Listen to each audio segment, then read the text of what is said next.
Gideão, escolhido para libertar o povo de Israel das garras dos midianitas. Olha, eram milhares e milhares e milhares de midianitas que estavam oprimindo o povo de Israel. Nós falamos sobre isso. Se você chegou agora, volte atrás alguns episódios aí, porque vai valer a pena. Mas olha só, Gideão constrói um altar e a partir daquele momento há uma linha direta de comunicação entre Deus e Gideão. Eu gosto muito disso, uma linha direta de comunicação é aberta entre Deus e Gideão. Esta linha de comunicação aberta é muito importante na nossa jornada de fé. Nós precisamos ter a liberdade de falarmos com o Senhor, de estarmos perto do Senhor e termos Ele como nosso melhor amigo e falar com Ele. É verdade. Então, logo depois de ter construído o altar, de ter oferecido o altar, de ter nomeado o altar como o Senhor é a paz, ou o Senhor é paz, o verso 25 de Juízes 6 diz: naquela mesma noite o Senhor lhe disse, olha só, a comunicação agora não pararia mais. O Senhor diz: separe o segundo novilho do rebanho de seu pai, aquele de 7 anos de idade. Despedace o altar de Baal, que pertence a seu pai, e corte o poste sagrado de Azerá, que está ao lado do altar. Depois faça um altar para o Senhor, o seu Deus, no topo desta elevação. Ofereça o segundo novilho em holocausto com a madeira do poste sagrado, que você irá cortar.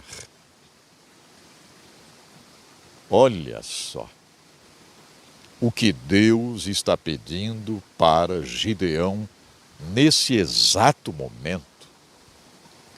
Naquela mesma noite, logo depois da confirmação do chamado, logo depois da construção do altar, Deus fala claramente com Gideão. Veja só, Gideão estava sozinho na sua casa servindo a Deus, isso que a gente pode entender aqui. O próprio pai de Gideão tinha erguido um altar para Baal e, como não bastasse, tinha erguido um poste.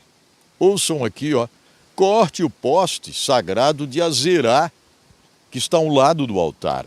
Estes postes aqui eram uma coisa mais horrível. Estes postes aqui era algo que simbolizava, inclusive, o sexo. Mulheres que subiam nesse poste, e homens também, para irem lá em cima de forma sensual, subindo pelo poste. Estude sobre isso. Você vai ver e você vai se abismar. Inclusive nos Estados Unidos, ainda há pouco, uma igreja fez um evento para homens e colocaram um poste lá dentro da igreja, um evento para homens.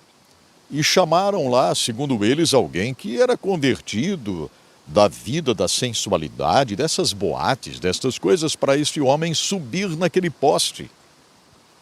E aquele homem subiu no poste. Era um evento para homens cristãos. Aquele homem subiu no poste. E até agora ninguém sabe muito bem o que foi aquilo.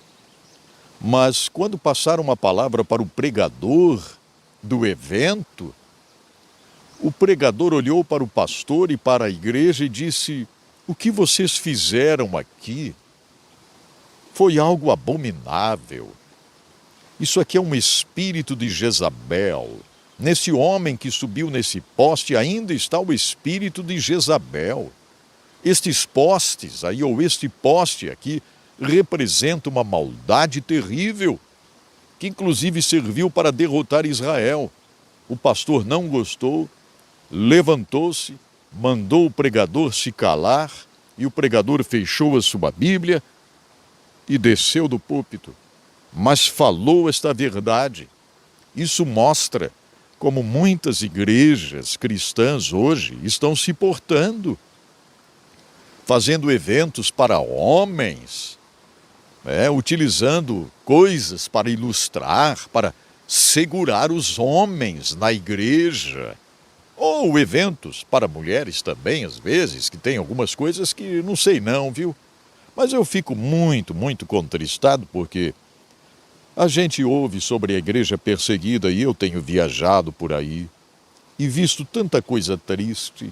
Oh, meu Deus! Tantos irmãos que sofrem por amor a Cristo, que têm o rosto derretido, já contei para vocês.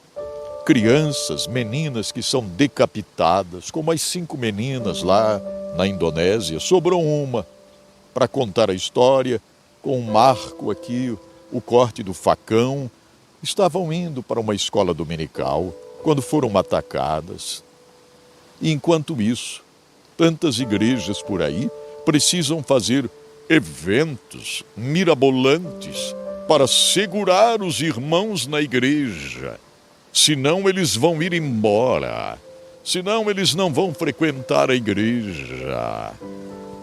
Onde nós estamos, né? Olha, eu poderia continuar falando muito tempo sobre isso, mas eu vou voltar aqui. Deus fala com Gideão à noite. Claramente, Gideão: despedace o altar de Baal que teu pai fez, Gideão.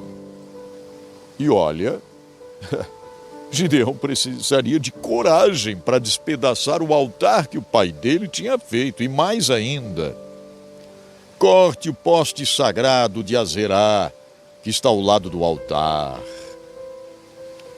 Interessante, né? Deus conhecia o rebanho do pai de Gideão, porque Deus diz assim: separe o segundo novilho do rebanho de seu pai, aquele de 7 anos de idade. Olha, esse novilho de 7 anos de idade, eu tenho certeza, era muito amado pelo pai de Gideão. Era muito amado pelo pai de Gideão. E Deus diz: pegue esse novilho, despedace o altar de Baal, corte o poste, depois faça um altar para o Senhor, o seu Deus, no topo desta elevação. Ofereça o segundo novilho em holocausto com a madeira do poste sagrado que você irá cortar. A ordem de Deus foi clara. Assim Gideão chamou 10 dos seus servos e fez como o Senhor lhe ordenara. Fez. Eu acho interessante a continuação agora, no verso 27. Fez, mas com medo da sua família e dos homens da cidade. Fez tudo de noite e não durante o dia. O que será, hein? Que iria acontecer quando o dia amanhecesse? O altar a Baal já não existia mais, tinha sido despedaçado. O poste já não existia mais. Virou cinza. Porque Gideão ofereceu um holocausto, um sacrifício ao Senhor, com aquele novilho bonito, o segundo novilho do rebanho de seu pai, aquele de 7 anos de idade. Porque o segundo novilho, hein? Eu imagino que esse número 7 aqui teve um significado. O que vocês acham, hein? Eu imagino que sim. Deus escolheu o novilho de 7 anos. 7. O número do nosso Deus, a perfeição do nosso Pai. Mas o que iria acontecer no outro dia? Com o altar despedaçado? Enfim, o que aconteceria? Gideão estava com medo, estão vendo? Não é pecado ter medo, não é pecado sentir medo, não. Não é pecado, não. Gideão cumpriu a ordem, cumpriu a tarefa, glórias a Deus. Vamos orar. Obrigado, Pai, por mais este momento, por mais este H11. Obrigado por todos que estão junto comigo aqui, Senhor. Olha, para a tua igreja na terra, que possamos, Senhor, deixar de lado algumas coisas que são ridículas, coisas que estamos fazendo por aí, Senhor, para trazermos o povo ou fazermos o povo permanecer na tua casa. Tem misericórdia, Senhor, de mim. Isso mesmo, Senhor, tem misericórdia de mim, em primeiro lugar, que eu possa ser transformado, aquilo que precisa ser transformado, Senhor. Oh, meu Deus, obrigado por vivermos esse momento aqui. Obrigado, Senhor, por mais esse episódio. Em nome de Jesus. Amém, Senhor. Amém. Graças a Deus. Que maravilhoso poder estar aqui. Graças a Deus. Até amanhã.